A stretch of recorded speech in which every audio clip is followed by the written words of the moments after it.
মানুষ যেন আল্লাহর সাথে বিদ্রোহ করছে।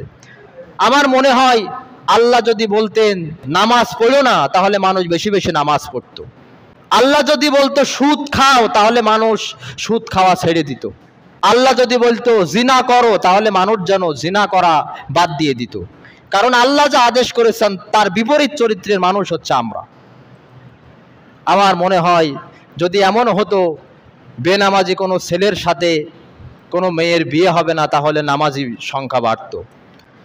আমার যেন মনে হয় যদি এমন ঘোষণা আসতো যে কোনো বেনামাজি মেয়ের সাথে কোনো ছেলের বিয়ে হবে না, তাহলে নামাজির সংখ্যা বাড়ত। যদি এমন ঘোষণা আসতো বেনামাজি ব্যক্তি মারা গেলে তার কাফন হবে না, দাফন হবে না, তার গোসল হবে না, মুসলমানদের কবরস্থানে তার দাফন হবে না, নামাজিদের জন্য আলাদা কবরস্থান, বেনামাজিদের জন্য আলাদা কবরস্থান, তাহলে নামাজির সংখ্যা বাড়ত। নবীজি বলেছেন যে ব্যক্তি নামাজ পড়বে না, নামাজের প্রতি যার কোনো শ্রদ্ধা নেই, এই লোকটা যখন মৃত্যুবরণ করবে তার গোসল হবে না, কাফন হবে না, জানাজা হবে না, মুসলমানদের কবরস্থানে তার দাফন হবে না।